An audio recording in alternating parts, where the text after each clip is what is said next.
I wish I wasn't afraid all the time, but I am. I know this world is screwed up, believe me, I know it better than most. Which is why I wanted to ask if there's anything I can do to help make it right. Please let me know. If you wish.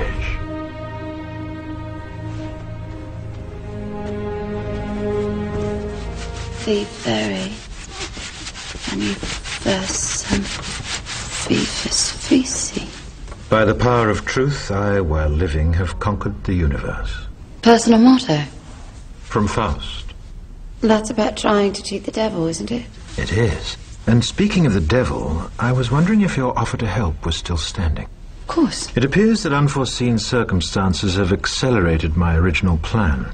As a result, I'm in need of someone with some theatrical skill. I'll do my best. I believe you will. We are consciousness. All that is, has been, and ever will be.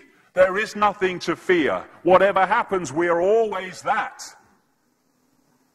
Mind fears, because it's programmed to fear. When we're conscious, there's no fear in this. It's a shake of the head. Pathetic. Pathetic. Pathetic.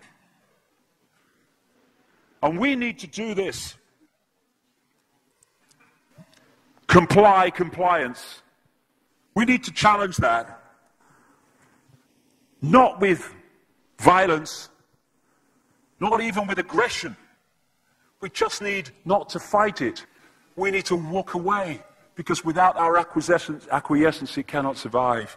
You know, when you look at a pyramid, we've been manipulated to believe the power in a pyramid is at the top. It ain't. The top of the pyramid is there because the rest of the pyramid's holding it up. We're holding this whole thing together. There's a story I told many years ago of a British comedian called Larry Grayson, who died. I kind of knew him vaguely, and not closely, but vaguely. And I went to his memorial service in Covent Garden, and this other comedian did this tribute to his life in which he read out this story that Larry Grayson had told him. When they were going around the variety halls and the theatres in the 60s, they had this all-male show. And Larry Grayson was the only woman in it because he's dressed up as a woman. And he said that the end of the show, the last scene, all the sailors, all the men came on dressed as sailors, and they were singing Rule Britannia. You know, Rule Britannia, Britannia rules the waves. Oh, I'm very pleased for you. Okay?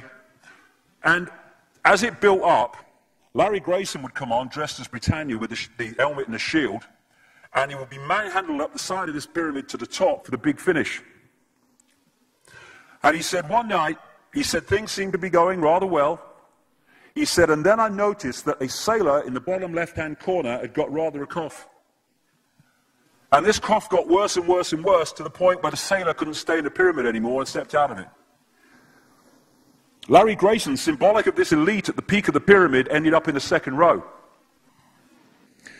And the elite, the power center, had done nothing to bring about this. One sailor, the bottom of the pyramid, had got a cough. And the whole thing collapsed. And I listened to that and I thought, my God, yes, that's it. We, the powerless people, are holding the powerful people up there, and they know that. They're terrified of us realizing that. Do you remember that movie, animated movie, A Bug's Life? A Bug's Life with the grasshoppers? And what happened was there was these ants, an ant island as they called it, and these grasshoppers used to come every year and take all the food, and the ants had to spend a whole year gathering the food together for the grasshoppers because they were terrified of the grasshoppers. There weren't many of these grasshoppers, and one day they're in their winter quarters in a tree, these grasshoppers, and they've got all the food they need, and someone suggested among the rank and file grasshoppers that they didn't need to go to Ant Island this year because they had all the food they needed. And then out came the leader of the grasshoppers to tell them the facts of life, and the few are going to control the many. It's a wonderful speech. If you ever can see that movie, A Bug's Life, I do recommend it. And he said, basically, They outnumber us 100-1. And if ever they figure that out, there goes our way of life. So we have to keep the pressure on, basically. We have to keep them working, so they don't figure out where the real power is. And that's why this network of manipulation works so hard to keep us in these states. Like I said earlier, what are people leaving foreclosed homes for? Foreclosed by banks that have caused the unemployment that lead to them having to leave their homes. Stay there, refuse to leave, make it difficult for them. Expose them for what they are. We make it so easy, the non-compliance. No longer will we just do it because we're told to do it. Is it just? Is it right? Okay, I'll do it. Is it unjust? Is it not right? I ain't doing it. We start to make the decisions on what we will and will not do based on our values and not some imposition from the dark suits. These people are gonna give me, grant me, or grant me not my freedom. I'm all that is. You can't grant me freedom. No one can grant me freedom. I am freedom. It's what I am.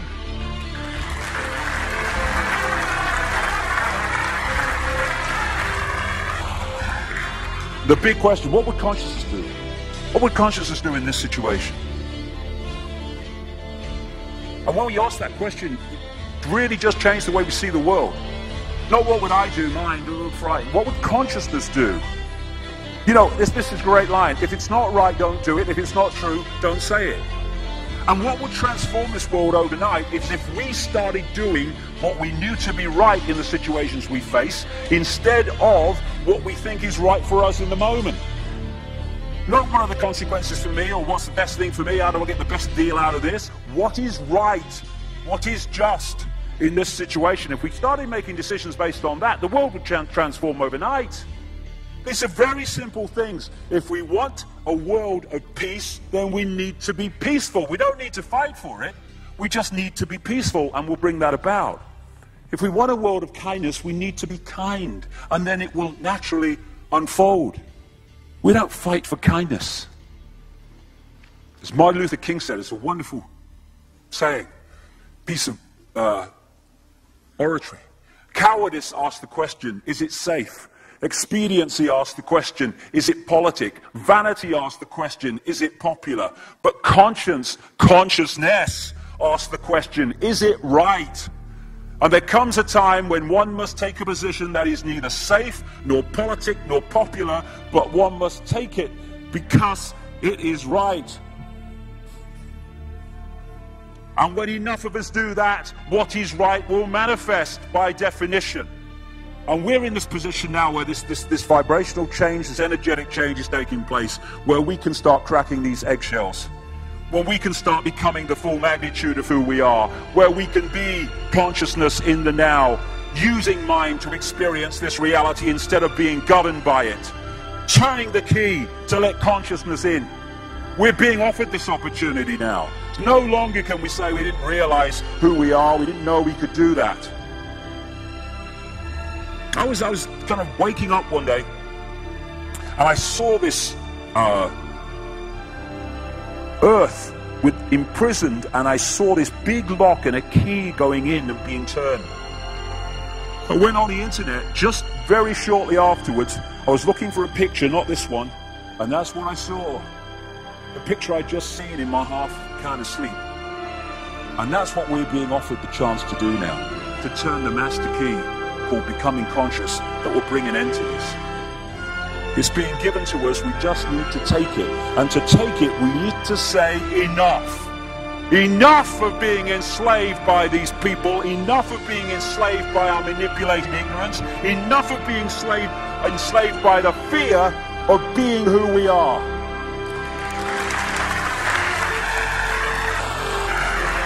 Enough! It is time to fly. It is time to fly. Thank you very much.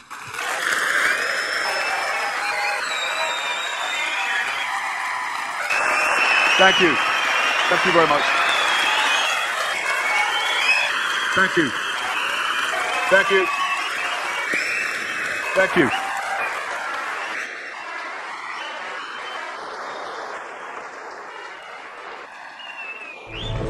Enemy is approaching fast. Requesting orders. General, what should we do? There's no response from command. Or from party leader Creedy. Stand down! Stand down!